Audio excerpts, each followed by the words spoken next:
أعوذ بالله من الشيطان الرجيم. بسم الله الرحمن الرحيم. يا أيها الناس كلوا مما في الأرض حلالا طيبا ولا تتبعوا خطوات الشيطان إنه لكم عدو مبين. إنما يأمركم بالسوء والفحشاء وأن تقولوا على الله ما لا تعلمون.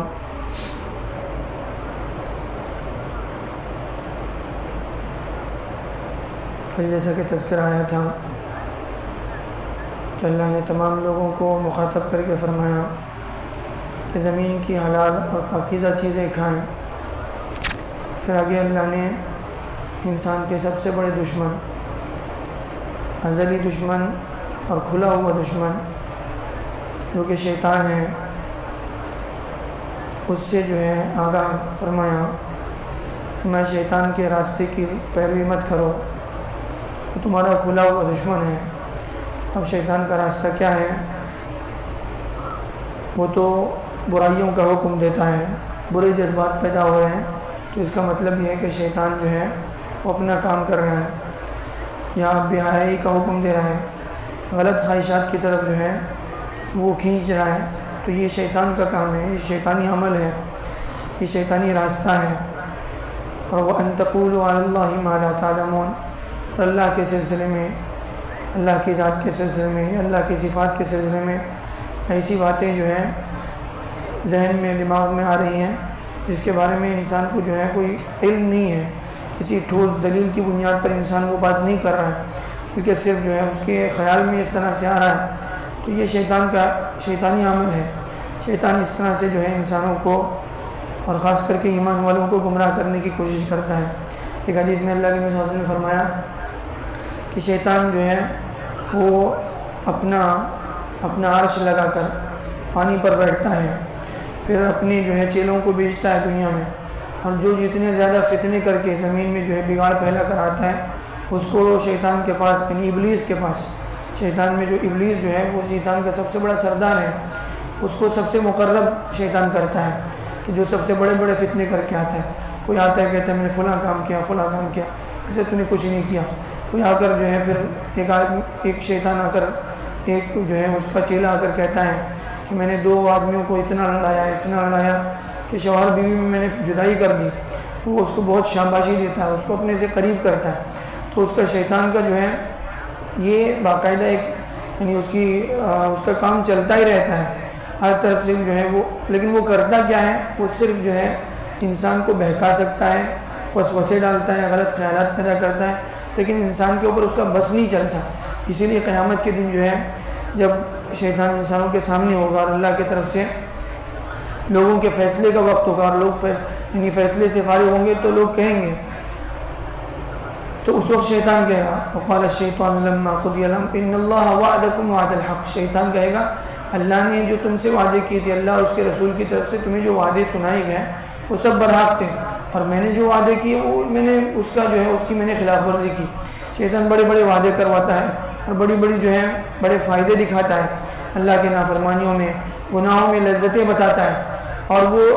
یعنی اس کی اپنی گناہوں کی بہت مارکیٹنگ کرتا ہے. تو اس کے ذریعے سے وہ لوگوں کو جو ہے اپنی طرف کھینچنے کی کوشش کرتا ہے، لیکن وہ زبردستی کسی کو گناہ میں آمادہ نہیں کر سکتا. تو یہ شیطان کا جو ہے صرف یہ ہے کہ وہ فوائد بتائے گا، وہ گناہوں پر اکسائے گا، لیکن ہاتھ پکڑ کر کسی کو کھینچ کے نہیں لے جا سکتا. تو ایسے ہی جو ہے شیطان کا ایک بہت بڑا حربہ یہ ہوتا ہے کہ شیطان، اللہ کے نبی نے فرمایا غصہ شیطان کی طرف سے آتا ہے، انسان کے اندر غصہ پیدا کرتا ہے. کبھی چھوٹی چھوٹی بات پر اتنا غصہ دلاتا ہے کہ اس کی وجہ سے انسان کوئی قدم اٹھا بیٹھتا ہے، پھر اس کے بعد اس کو جو ہے بعد میں پچھتانا پڑتا ہے، افسوس کرنا پڑتا ہے. انسان جب بھی ہم کو غصہ آئے تو ہمیں جو ہے اللہ کے نبی نے فرمایا ان الغضب من الشیطان، غصہ شیطان کی طرف سے ہوتا ہے. اس لیے جو ہے انسان اس وقت کوئی ڈیسیجن نہ لے، اس وقت تھوڑا سا اپنے اوپر جو ہے قابو رکھے، جب غصہ ٹھنڈا ہو جائے پھر اس کے اوپر غور کرے کہ کیا مسئلہ اصل کیا تھا. ورنہ کبھی غصے میں جو ہے چھوٹا سا مسئلہ تھا، انسان جو ہے بہت یعنی بعد میں اس کو پچھتانا پڑتا ہے اگر غصے کی حالت میں کوئی ڈیسیجن لے رہے. تو اللہ کے نبی نے فرمایا جب تم میں سے کسی کو غصہ آئے تو وہ اعوذ باللہ پڑھے، اور جو ہے کھڑا ہے تو بیٹھ جائے، بیٹھا ہے تو لیٹ جائے، یعنی کسی بھی طرح سے اپنے آپ پر قابو کرنے کی کوشش کریں، ورنہ اگر غصے میں کوئی جو ہے کوئی بات کہہ دی تو بعد میں انسان کو پچھتانا پڑے گا، غصے میں کوئی جو ہے کوئی ڈیسیجن بھی لیا پھر بعد میں اس کو پچھتانا پڑے گا، اس لیے جو ہے غصے کی حالت میں کوئی جو ہے کوئی یعنی ڈیسیجن نہ لے، کوئی فیصلہ نہ لے، بلکہ غصے کی حالت میں اپنے آپ پر قابو رکھے۔ اور ایسے ہی شیطان جو ہے ایک اور اس کا حربہ یہ ہے، الشیطان یعدکم الفقر ویأمرکم بالفحشاء، سب سے زیادہ جو ہے قرآن مجید میں شیطان کے بارے میں جگہ جگہ پر جو باتیں کہی گئی وہ یہی ہے کہ وہ جو ہے فحش اور جو ہے بے حیائی بے شرمی کے کاموں کی طرف جو ہے بار بار اکساتا رہتا ہے انسان کو، اور اسی طرح سے جو ہے وہ یعنی فقر کا خوف دلاتا ہے، ارے تمہارے جو ہے کیا ہوگا، تمہارے پاس مال نہیں ہوگا تو کیا ہوگا، پیسہ نہیں ہوگا تو کیا ہوگا، یہ نہیں ہوگا، وہ دنیا کے بارے میں جو ہے ڈراتا رہتا ہے، ایسا ہو سکتا ہے، ایسا ہو سکتا ہے، اس طرح کے جو ہے تمہارے اوپر حالات آ سکتے ہیں، یعنی منفی چیزیں نیگیٹو چیزیں انسان کو بار بار سامنے لا کر کے ڈراتا ہے، ایسا ہو سکتا ہے، ایسا ہو سکتا ہے، ارے ایسا کیا ہے، موت آگے تو سب ختم، انسان کو جو ہے سارے جو ہے مسائل ختم۔ تو بہرحال انسان کو جو ہے شیطان سب سے زیادہ ڈراتا رہتا ہے، کبھی الگ الگ خطرات سے ڈراتا رہتا ہے، لیکن ایمان والا جو ہے اس کو اللہ پر بھروسہ ہوتا ہے، وہ ہر معاملے کو اللہ کے سامنے پیش کرتا ہے، اور اپنے معاملات کو اللہ کے پاس جب انسان پیش کرتا ہے، اللہ کے حوالے کرتا ہے، تو پھر اسے کسی سے ڈرنے کی ضرورت نہیں ہے، سارے حالات جو ہیں وہ اگر اللہ جو ہے اللہ کی مدد کسی کے ساتھ ہے تو سب آسان ہے، اور اگر آدمی اللہ کے ساتھ جڑا ہوا نہیں ہے، اس کی نظر اللہ پر نہیں ہے، تو چھوٹے چھوٹے معاملات بھی اس کے لیے بڑے ہو سکتے ہیں۔ تو بہرحال ہم لوگ جو ہیں اس دنیا میں ہیں تو ہمارے ساتھ ایک دشمن ہر وقت لگا ہوا ہے، اس کے چیلے جو ہیں ہر وقت کام کر رہے ہیں، اس لیے ہمیں ہر کام کو بڑے احتیاط کے ساتھ محتاط طریقے پر کرنا چاہیے، اور کبھی کوئی مسئلہ ہو تو انسان ٹھنڈے دل سے اس کے بارے میں سوچے، غصے میں کوئی جو ہے فیصلہ نہ کرے، اللہ کے ساتھ جو ہے ہر معاملے کو اللہ کے سامنے پیش کرتا رہے، اللہ سے مدد لیتا رہے، تو پھر اللہ کی مدد جب کسی کے ساتھ ہے تو کوئی مسئلہ جو ہے اس کے لیے بڑا یا مشکل نہیں ہو سکتا۔ اللہ تعالیٰ جو ہے ہمیں آیاتوں سے صحیح سبق لینے والا بنائے۔